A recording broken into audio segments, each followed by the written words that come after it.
All right, guys, welcome back. ZT Fully Loaded. This is the video for college football preview week number 2.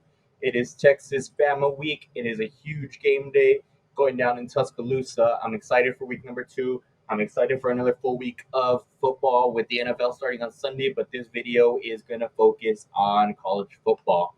In the video prior to this, guys, it was also the UFC 293 breakdown, also going down Saturday, September 9th. So if you guys want to check that out, it is up on the YouTube, Twitter, and Instagram. And then, of course, this is college football preview week number 2. How we're going to go through this video, guys, it'll be short and sweet. We'll go through all the top 25. We'll pick our winners. We'll hopefully have some spreads available. If they're not available, we'll just go straight up winners. We'll go through games of the week. We'll go through my favorite 5 bets of the week, where my playoff update is at based on records, where my season totals are at based on records, and where my Heisman update is at as well. Okay, guys? Those graphics will be up on the Instagram and on Twitter, so please feel free to follow, like it, and retweet or repost and share those posts, guys. I would appreciate that support. All right, so let's go ahead and jump into it, guys. This is the college football scoreboard for week number 2, Saturday, September 9th. Of course, week number 2 kicked off since Thursday and Friday. Thursday, we had Louisville with their blowout victory. Tonight, we had, I want to say, Indiana beating what was it, Eastern Indiana? I don't even know. And then we had Kansas beating down on Illinois. It became a lot closer than what the game really entails. But Kansas dominates and they win that game as well. But let's jump into our Saturday matchups. A Saturday full of college football is never a bad Saturday. And starting at 10 a.m., we have Notre Dame taking on NC State. Notre Dame on the road for their first road game. Well, of course, they played overseas. At the end of the day, they're now in hostile territory against NC State, an ACC team. I'm going to go ahead and take Notre Dame. You'll see Notre Dame quite a bit in the graphics. I like Notre Dame quite a bit this week, even on the road at -7.5. Sam Hartman has looked awesome. Their offensive line, of course, has looked awesome. Their defense looks great again. And that's usually the story with Notre Dame, right? Notre Dame usually lacks the weapons on the outside to make a real difference and usually lacks a quarterback. I do think Sam Hartman is one of the best quarterbacks in the nation. They're coming from the transfer portal. Give me Notre Dame still and give me them covering the spread at -7.5. It was 7. I wish I would have grabbed that 7. I still like it at 7.5. I do think it'll be a double-digit victory. To be completely honest, NC State was not very, I don't know, convincing, not very favorable in their UConn victory. They really couldn't do much on offense. 24 points, but it was pretty ugly. Armstrong only 155 passing. It all came on the ground. And you don't have that same success on the ground against the Notre Dame front line and against the Notre Dame linebackers, especially as a quarterback. So give me Notre Dame to shut down the NC State offense and score a couple touchdowns at the very least to cover the 7.5 spread. Yes, the stadium might be rocking. It's still going to be early, though. And I still take Notre Dame to go ahead and cover that spread. So give me Notre Dame. And then all of a sudden, a matchup that we're all talking about going down in Boulder, Colorado, prime time, and the Colorado Buffs taking on Nebraska. This line, I cannot understand it. Me and the boys talked about it on the Hordes 2020 podcast. Go give them a follow. Go give them a subscribe. Go listen to that podcast. It's awesome. A weekly breakdown of Texas Longhorn news, Texas sports, and then our weekly picks segments that gets released on Thursdays. Go give them a listen, guys. They're awesome. They're my boys, AJ and Dom. And give them a shout out as well. But we talked about this game. It makes no sense, guys. I don't understand it. Colorado beating TCU, again, it might be what I was talking about in our recap, that it might be that Colorado and TCU are both overrated teams, like what we saw from Notre Dame and Texas a few years back when they went into that, not a few years now, like 6 years back, when Notre Dame lost in overtime at Texas. And then everybody thought Texas is back, then Notre Dame's going to be competitive as well. And then they just both became mediocre and average teams. I definitely think that's the case here with Colorado and TCU, and maybe that's why the line sits where it's at. At the end of the day, you can't love what Nebraska did either. Nebraska couldn't even score against Minnesota. They looked ugly at the end of the game. They couldn't stop anything in the air. It's just Minnesota couldn't pass for most of the game. I do think Shedeur Sanders can pass. I do think they have weapons that Nebraska can't compete with. And I do think they easily covered 3. It is mind-blowing. I don't understand it, but give me Colorado -3. This is probably the biggest trap play. We're all going to feel really stupid. The ticket prices, look at this. Ticket prices are $304. The lowest price is $304. That stadium is going to be rocking. It's going to be crazy to see. I think Colorado pulls it off. I'll be shocked if they don't, with Matt Rule pulling off the upset. But still, give me Colorado to start the season 2-0 and cover that spread at -3. Honestly, I'm willing to gamble and take it up to like 7 or 10 to be completely honest. But just give it to me at 3. Colorado -3 takes that victory. But that ticket price is shocking, and that line is shocking. Staying at 3, it's gone to like 3.5, come back down to 3. It just doesn't move. But that ticket price 304, even Texas Alabama in Tuscaloosa is only 117. And look at all these other prices for, I mean, top 25 matchups. Ticket price of $18. Of course, Baylor. Nobody wants to go to, nobody wants to go see Baylor. $3, so that's understandable. $21, $7 at Clemson. I mean, I don't blame them after their loss. 118 for Ole Miss Tulane. Hard Rock Stadium, $41. Like, it is insane to be paying $300 to watch Matt Rule in Nebraska first and foremost, and against a Colorado team. But I guess this is just the hype that Colorado has and Primetime has their first home game. So I give it up to them. Hope they sell out. But yeah, awesome to see Colorado -3. Texas and Alabama, the marquee matchup of the day at 5 p.m. on ESPN. Before I start, let me get a sip of the Coors Lights. I like Texas. If there was anybody surprised, we're riding with Bebo. We're riding with the horns. Hook 'em horns. Let's go Texas, baby. Texas +7. I'm gonna take them as money line as well, but we're gonna go ahead and take Texas +7. Actually, before I jump into it, Colorado over under 57.5. Give me the under. I don't think Nebraska's gonna do anything on defense. They're not they're not gonna do anything on offense. I apologize, and they're not incompetent on defense. I just don't think they'll stop Colorado all game either. But I don't see Colorado putting up 40, 50 points, and I don't see Nebraska putting up 20, 17 even on Colorado, to be completely honest. So give me Colorado against Nebraska with -3, but also give me the under 57.5. But back to Texas, Alabama.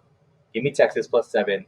Give me Texas money line. Quinn Ewers is gonna pull through, guys. I think I'm overconfident, and that's perfectly okay, guys. I think this is a long time coming. I do think this is Texas's year that we've talked about, and I do think they come out firing. This isn't one of those letdown spots. We've had the letdown spots in the past against Baylor. We've had them against TCU. We've had them against Kansas State. God knows we had them against Texas Tech. This isn't one of those spots, guys. We are hyped up. We are the underdogs. The team, Sarkisian, the fan base all feel like we were robbed last year in DKR Stadium.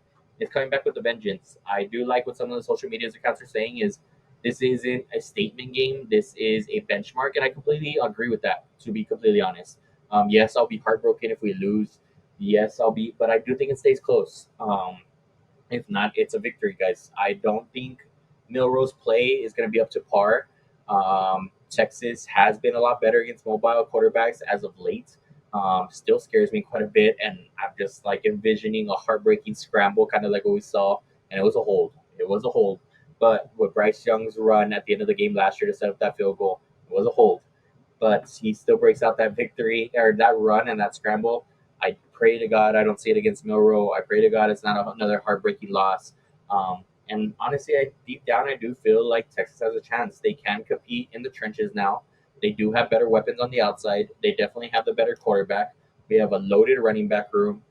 It's like point to me where we are at a disadvantage, and it may be on the offensive line. We didn't look very good on the offensive line. I think everybody had the consensus, but we looked solid on the offensive line last year. I do think it was something that we didn't prepare for Rice, and we were all focused in on Alabama. And we still took care of business against Rice. We will see the motions now. We will see the strategic blockings. We will see the double teams. And even then, Alabama doesn't have the force of Will Anderson Jr. up front anymore, to where I like Texas, guys. I do like Texas. I know it's a homer pick. I know I'm probably going to be bound for heartbreak, but I like Texas +7. I like Texas money line. This isn't a statement game. This is a benchmark game. This sets us up on our path to win this Big 12 and get in the playoff conversation, guys. Give me Texas. Hook 'em horns. Let's go, baby. Jumping into Georgia, Ball State. Let's not waste too much time. Georgia -42 favorite against Ball State. I'm actually going to take them to cover this time. They didn't cover last week. I'm going to go ahead and take them to cover this time. It's a week 2 matchup now. Your tools are sharpened. Your players are out there. They've gotten their feet wet. You're at home. Give me Georgia against Ball State. I'll have to cover. There is no line against Ohio State and Youngstown State. Of course, Ohio State I see winning. But God, I really hope for you, McCord, that you have a better showing. I really hope that you can get the ball into Marvin Harrison Jr., knowing the weapon that he is, the best wide receiver we've seen in years coming out of college. Excuse me. Um, so Ohio State, I hope you look better because if not, you have some real trouble coming for you in the Big Ten. And one of these Big Ten teams that we're talking about, Penn State. Another line that we don't have here. I do think Penn State covers no matter what. They have solid defense. They have a solid offense. I don't think Delaware has anything for them. Penn State is at home. Give me Penn State with their crowd. Give me Penn State with their offense. Give me Penn State with their defense. But whatever the line is, if it's below 31, give me Penn State to cover. All right, Utah at Baylor. We saw Baylor's tragic loss, or I don't even know if it's tragic. It was a pretty funny loss. Comedy of a loss against Texas State last week. They couldn't stop Texas State whatsoever. Their quarterback gets hurt in the process. He's out 2 to 3 weeks. You see him here. I like Utah guys. Utah's more physical. Yes, they're on the road. Yes, they're playing. I don't know. Florida's a competent team too. They're in the SEC. We're in the Big 12. Supposedly it means more in the SEC. That's why we're going there. Give me Utah. I think Utah comes in, stomps them in Waco. Nobody wants to spend too much time in Waco. They make quick work. Baylor get them out of there. Utah -7, and we'll talk about them a little bit later on for our parlays. Kansas State against Troy. Give me Kansas State. Not wasting too much time here. Kansas State -15.5 though is a little bit scary. I'm gonna go ahead and take Troy to cover. I do think it can get to 14 points, 10 points. I don't think it gets to 15.5. They run the ball a lot with these new college rules of the running clock. Time runs out on you pretty quickly. Give me Kansas State to win, but not to cover. Clemson against Charleston Southern. Well, let's hope Dabo doesn't screw this one up again. But I think Clemson wins. I don't know. Yeah, they probably cover. They probably just run all over Charleston Southern, to be honest. They probably do cover. They're at home. I hope for your sake you cover Clemson. You need some sort of bounce back. Klubnik, I hope you know what you're doing this time around. And I hope your teammates can keep a hand on the ball, and including yourself. Don't fumble the game away yet again. Michigan against UNLV. Give me Michigan. I don't think they cover though. Last week their spread was what 31-30. They win by 27. They run the ball a lot again for that reasoning that I had talked about earlier. That clock just runs out on you, and that's exactly what happened last week. They dominated the game. ECU wasn't in it at all. They just weren't able to cover. When you run the ball like Michigan does, that time does not stop anymore. Even on first downs, you milk that clock, especially in the second half. When your backups come in, the time runs out on you, and I don't see them covering. I see them winning by 30, not by 40. So give me UNLV to cover. Give me Michigan to win. I apologize. Ole Miss and Tulane. This game has me pretty excited, guys. I'm all in on Ole Miss, to be completely honest. I do think they're going to be competitive in the SEC this year. Jackson Dart, though, is one of the most unreliable playmakers alive. He looked awesome to start the game. I think they scored 3 touchdowns within like 8 minutes against a lower opponent, of course. But at the end of the day, they have Judkins returning, one of the top running backs in the SEC. He didn't even play all that much, only got 13 carries, still got 60 yards and 2 touchdowns. I do think they can win this in the air. I do think they can win this on the ground. Give me Ole Miss. They're a -7 favorite. That line hasn't moved all week. I know what you guys are saying. Tulane was able to beat USC last year. I completely understand. They did lose starters. I'm not fully sold on Tulane, to be completely honest. Last week they only had I think they were like -3 or something against Southern Alabama. They did take care of business, winning by 20. And even at the end of the day, like that leaves you question enough about what is going on there and how we feel about them. Oh, they were -6 at the end against Southern Alabama, and now they're only a 7-point underdog. Yeah, I just can't buy it, to be completely honest. And I'm gonna go ahead and take Southern. I'm gonna go ahead and take Ole Miss to beat Tulane. Sorry, I almost confused Southern Alabama and Tulane, but I'm gonna go ahead and take Ole Miss to beat Tulane. I'm gonna go ahead and say that this is a push. Like I'm gonna call my score. I'm gonna say that this is a push, but Ole Miss at the end of the day wins by money line. Take Ole Miss here. Texas A&M and Miami. Talk about two of the most overrated teams out there. Yes, Texas A&M has 5 stars all over the place, 4 stars, whatever. Doesn't matter. They'll all be arrested pretty soon. Still not confident in their quarterback, to be completely honest. You guys are playing New Mexico, not to get too hyped up about. You guys still don't have an offense. So give me Texas A&M to beat Miami. I do think Miami's overrated as well. I don't think they're that special. I do think Evan Stewart continues his big season, which he started off last year. I do like Evan Stewart. I wish he would have came to Texas, but he ends up at Texas A&M. I do think they start 2-0, but I do think they're both overrated, and it's going to be a very close, fought-out game just because neither one of them have good offenses, to be completely honest. So give me Texas A&M money line, but I do think it's going to be a close game in Hard Rock Stadium in Miami. Um, yeah, give me Texas A&M. Washington against Tulsa. Give me Washington. Give me Washington to cover 32.5. Michael Penix starting his Heisman campaign strong, 450 and 5 touchdowns last week. It was insane. Tulsa doesn't have the outside defense to go ahead and keep up with their defense. They won't be able to keep Michael Penix contained, even if they score a couple times. Washington again puts up close to 50 points, and they cover this spread cover this spread of 32.5. Give me Washington. Tennessee against Austin P. There is no spread. I mean, I understand why. Give me Tennessee. I'll take them to a spread of like 28. Give me Tennessee there. North Carolina against Appalachian State. North Carolina is minus 19 favorites. Give me Appalachian State, to be honest. Appalachian State likes to play tough against these guys. We've seen the upsets in the past against A&M and against Michigan. I don't see the upset here. I do see them remaining competitive. I do see them actually slowing down the offense a little bit. They do like to slow down the game. They like to make it a little bit chippy. Give me UNC, but give me Appalachian State to cover. Oklahoma and SMU. This over-under at 68.5. We're set in for some fireworks. Neither one plays very good defense. I do like Oklahoma in this game. I don't know if they cover, to be completely honest. For the sake of the argument, I'm going to say they cover. They're at home. They're at SMU, a new ACC school next year. There's some hype coming behind them, so I do think that's enough to get Oklahoma up for this game. Give me Oklahoma to win by 17 at least. Giving them covering the spread. That over/under, I'm excited to see it. 4 p.m. On ESPN Plus, so catch the beginning of that game before the Texas game and before the UFC fight main event or main card. So go ahead and give me Oklahoma to win and cover the spread. All right, we have Duke and Lafayette. No score release here. If it's anything above 14, don't give it to me. I do think Duke was a little bit fluky. Clemson killed themselves. Yes, you can't blame Duke. They took advantage. They did what they were supposed to. They took advantage. They took control of the game. They capitalized on those mistakes. Give me Duke to win this game. I don't think they cover anything above 20 points. So we'll see where that goes. I don't believe in Riley Leonard whatsoever. I think he is the worst version of Daniel Jones, and Daniel Jones is good in himself. So give me Duke. I don't see them in the top 25 all season, but they will beat Lafayette. Oregon against Texas Tech at Lubbock. That stadium's going to be rocking. Why? Because there's nothing to do in Lubbock. But at the end of the day, I think Oregon is just too much to handle.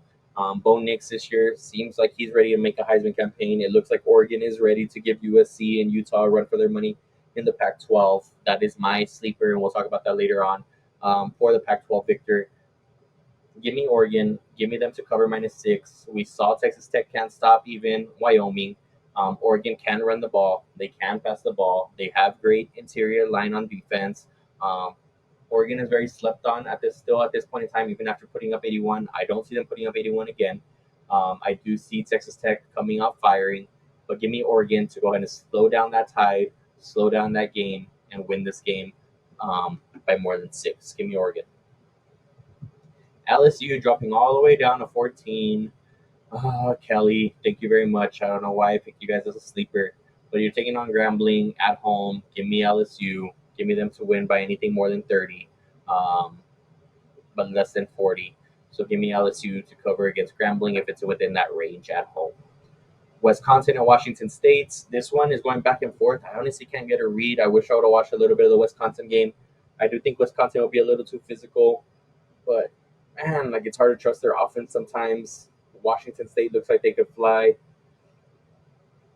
I'm going to go with Washington State. Washington State's at home is something that I'm flipping on just at this moment in time. Give me Washington State to cover +5. It was like 5.5 or 6 before. Now it's 5. Give me Washington State. I do think Wisconsin struggles on offense. Yes, they have the defense. Yes, they have the running game. That's Wisconsin every single year. But they can never compete with somebody that can pass the ball, never compete with somebody who can put up more than 14 or 17 points.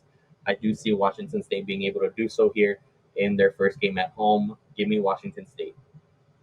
All right, Southern Miss against Florida State. Florida State at home. Give me Florida State cover 31. Travis looked unbelievable last week. I'm ashamed that I slept on them. Florida State looked awesome. Their defense looked awesome. They were flying around. Florida State has some weapons on offense, and Travis is going to be in that Heisman conversation. Give me Florida State to cover 31. Oregon State under DJ and that pro style offense against UC Davis. If this line is anywhere in the 20s, give me Oregon State. If it's 31, give me Oregon State. I think the highest I'll go up to is like 35 just because they run the ball a lot. They slow down the game. But Oregon State will be able to manhandle UC Davis. Give me Oregon State. And then Stanford USC. I know we have the season total of Stanford. This is not one of those wins that I was predicting. Give me USC. To cover 29.5, though, is a little bit tricky. I'm going to go ahead and take Stanford to cover 29.5. I do think they're able to put up some points, maybe a few field goals and a touchdown against USC. USC doesn't have the greatest of defenses. They let up some big plays. So give me USC to win, but Stanford to cover. I do think USC wins by 24 points, but they don't cover a 30 mark.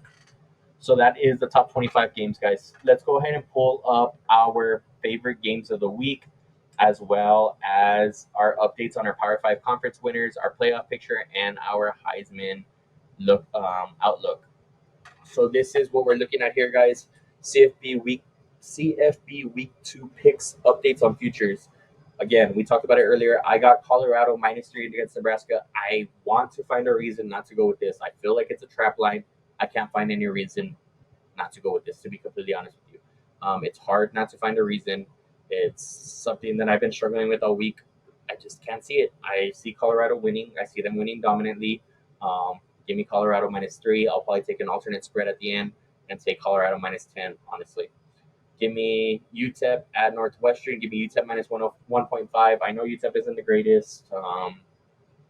Yeah, they're not the greatest. Their receivers drop everything. Their defense has been shown to give up points even against Jacksonville State in their first game in the FBS. Yeah, so neither one of these teams are very good. I do think Northwestern just has so much going on, so much around their program with that whole scandal, which I don't know. I think it goes on at every school. It's just Northwestern got the bad end of the stick there.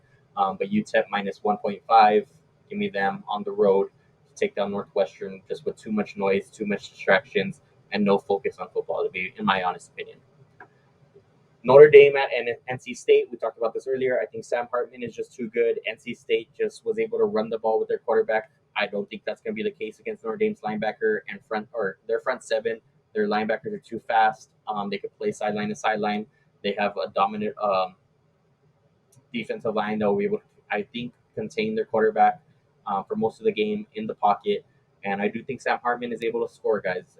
Against NC State, I don't know. Their defense wasn't overly convincing either. I think Notre Dame can run the ball. I do think they can pass the ball this year. They're a two-headed attack now. It's usually just running behind their offensive line. I do think now they have the weapons on the outside and they have a competent quarterback in Sam Hartman. Give me Notre Dame -7. UCF at Boise State. This is one of my favorite games of the week. At Boise State's always hard to play at. I understand that on that blue turf. But UCF looked just so dominant on offense. Boise State did not on defense. They did not on offense last week. I know UCF no longer has the home field advantage, right? But I do think there's still going to be too much to handle. There people are saying Boise State will be able to slow down that running game. Plumlee was only running last week. I still think they have weapons on the outside too. They just didn't need to use them. I don't think Plumlee runs all game long this time either, but I do think he'll run for when he needs it. I do think he'll score enough points. It does scare me a little bit. Their spread is -3.5, so I'm just going to take money line. Play it on the safe side, but I'm going to go ahead and take UCF money line. And then our game of the week, who we're all hyped for, Bevo and the Longhorns, Quinn Ewers, Steve Sarkisian, Xavier Worley, CJ Baxter, you name it. We have players that are Jatavion Sanders, Jalen Ford on the other side, our whole defensive line. I think we have players everywhere. I do think we match up with the personnel now. There is no lack of personnel. I do think we can come out and hit them in the mouth. I do think we come out with motions. I do think we can run the ball. I do think we can pass the ball. We have better weapons. We can compete on the defensive side. We saw that last year with Alabama having significantly more weapons and having probably the best quarterback in college last year with Bryce Young. So give me Texas +7, but also give me Texas money line. I love the chances here. I am praying with the boys. I am super excited, super nervous. Biggest game of the year, I would say, for the Longhorns. But at the end of the day, we have a bigger plan to win the Big 12 and get into the playoff conversation. I think that starts now. Give me Texas +7. All right, guys, to give you guys an update before we finish off this video, our Power 5 conference winners that we talked about in our college football preview, we had Clemson +140. We all know how that started against Duke. Absolutely terrible. Fumbled that game away. I'm not confident in them anymore, especially after seeing FSU, but they're 0-1 in conference because they did lose to Duke. So, yeah, already a bad start there. SEC, LSU, I hate myself for making this pick. It was just one of those ones like, I want to be bold. I want a big I don't know, underdog. They're sleeper. They're number 5. People are sleeping. They can upset Georgia now with a new quarterback. They can. Brian Kelly has proven over and over again he cannot win when the lights shine brightest. They're going to dominate this week. They're probably going to dominate most of the games in the SEC. Then they'll come against Alabama. They'll come against Tennessee, Georgia, whatever the big team is in the SEC, and they'll fall short yet again. That's just LSU. That is just Brian Kelly. Yeah. So I'm not confident in this one anymore. They're 0-0 in the conference, but they are 0-1 overall.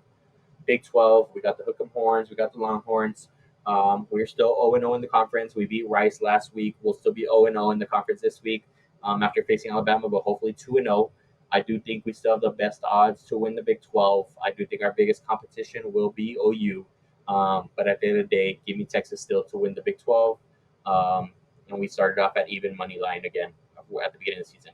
Beginning of the season, we had Oregon, not Utah, not USC. We had Oregon. They got off to a strong start, putting up 81 last week. I hope that start continues against Lubbock, or that team in Lubbock. Was it Texas Tech? Yeah, that team, the team that can beat Wyoming, the Little Brothers. I hope that streak continues. Yes, they'll be 0-0 in the conference still, but hopefully 2-0 at the end of this week. And then wrapping it up with the Big Ten, we had Michigan. They looked strong. They dominated every facet of the game against ECU, 30-3 or something like that, 33-3. Without Jim Harbaugh, I think that still continues this week. I think they dominate again on the ground with their defense. They're just too much to handle. That's why they're number 2 team in the nation. Yes, they'll be 0-0, but yes, I still think they are the favorites for the Power 5 conference in the Big Ten. All right. Favorite Heisman, let's go ahead and update that. So we started off with Caleb Williams. Of course, I think that's everybody's favorite coming in.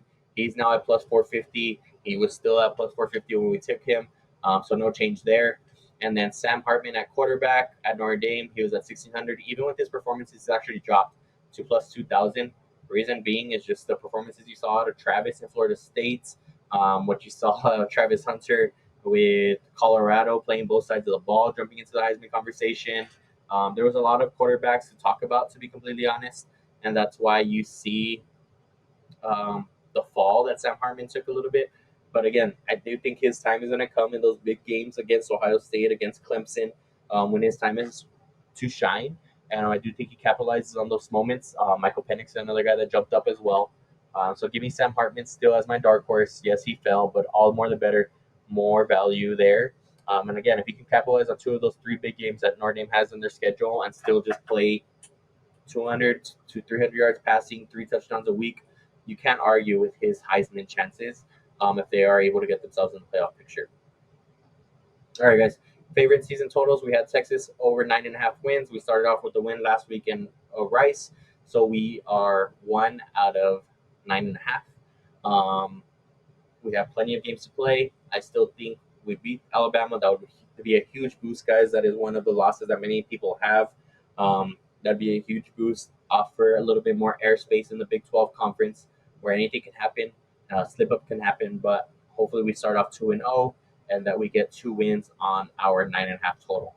And then Stanford over 2.5. We started off with victory last week, so now we're 1-0. We just need to win 2 more games to catch that over. I don't think one of them comes against USC this week. I do think another one comes next week against Sacramento State, so stay tuned. But you never know, right? But I don't think it happens this week. So I do think Stanford ends up 1-1, and we'll still be vying for 2 more wins throughout the rest of the season. California actually took advantage of North Texas. North Texas looked like absolute crap. So they're 1-0. I still think California falls under. They play Auburn this week. I don't see them winning against Auburn, so I do think they fall to 1-1. And they don't get any closer to those 6 wins that they need to beat our under a 5.5. And then Mississippi State against an outer conference team, they win. They go 1-0. I do think their losses will start to accumulate in conference play. I do think they win this week. They'll be 2-0, but I don't think they win much in the SEC. So I think those are when the losses will take place. But it can be a little bit nail biting if they keep going on their winning streak. So those are our season totals and those updates. All right, playoff prediction. We have Georgia still at 1-0. We have Michigan at 1-0. So these were the original. I'm not going to move them.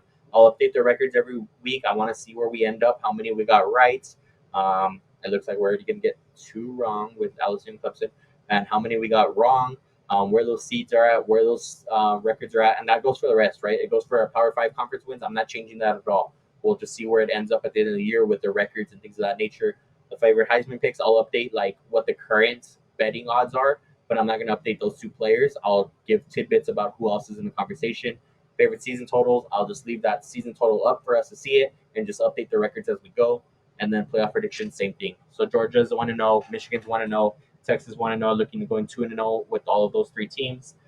LSU looking to get back on the winning side, or just in the winning side in general, to go 1-0. Same thing for Clemson, and then Oregon as that dark horse out of the Pac-12, starting off 1-0 in Texas Tech. I do think they end up 2-0 as well. All right, guys. It's going to be an exciting week, guys. I am very excited for Texas, Alabama. I am very excited for UCF, Boise State. There's a lot of good games on the slate. Nebraska, Colorado, I guess it's going to be a pretty good game, according to some. A lot of good games starting at 10 a.m., guys, or 10 a.m. Mountain Time, 12 o'clock Eastern Time. Please just tune into the games. I think they're going to be exciting ones for week 2. More exciting than what we had in week 1, to be completely honest, especially those 10 o'clock games. And then we have NFL Sunday, guys. But other than that, that wraps up this video, guys. Hopefully, we go 5-0 on these picks that you see on the screen. Again, they're going to be up on our Instagram. They're going to be up on our Twitter. And, of course, they're live here on YouTube. Please give this video a like. Please give this video in the channel a subscribe. Share with your guys' friends. Share with your guys' families. Again, this is just a hobby that I'm doing, guys. So please support. Any support that I get is truly, truly appreciated. Follow up on the Horns 2020 podcast with my boys, AJ and Dom. Huge shout out to them. They're killing it over there, following all Longhorn sports. And hopefully we fall in love with Texas Longhorns even more this week after a victory upset at Alabama, guys. But that is it for me. Week 2 picks are done. Let's have the best of luck. Let's catch some victories. Stay tuned tomorrow morning. Stay tuned tomorrow morning. This is Friday night. This will actually be posted probably tomorrow morning. So stay tuned later on for our favorite bets of the day. You'll see Notre Dame, and I'm just going to tell you that right here in this video. You're going to see Notre Dame, and you're going to see... Are we going to put Colorado in there? I don't know. I don't know if we're going to put Colorado in there, to be completely honest. Let's see what we're going to put in there. We're going to put Notre Dame in there, and we're going to put Utah. Notre Dame and Utah, they're going to be like minus 300. It gets us down to like minus 150, minus 135. Can't argue with that, guys, with 2 touchdown favorites, 2 guys that are extremely physical and that I see winning this game convincingly. Give me Notre Dame and Utah as our favorite parlay. And you'll see that in the post tomorrow on Instagram and Twitter. Be sure to follow us. Be sure to like. Be sure to share. So again, Notre Dame and Utah. Notre Dame and Utah will be our favorite parlay of the day, guys. All right, guys, that is it for me. Go check out the UFC 293 video if you haven't already to break down UFC 293. Also going down Saturday, September 9th. Check out that Texas-Alabama game. It is going to be rocking down in Tuscaloosa. The Longhorns for the upset. And then have a happy Sunday, first week of NFL Sunday. Hopefully dropping us NFL preview prior to that, guys. Thank you guys very much for the support. Love you guys. Have a happy Saturday. And Book of Horns.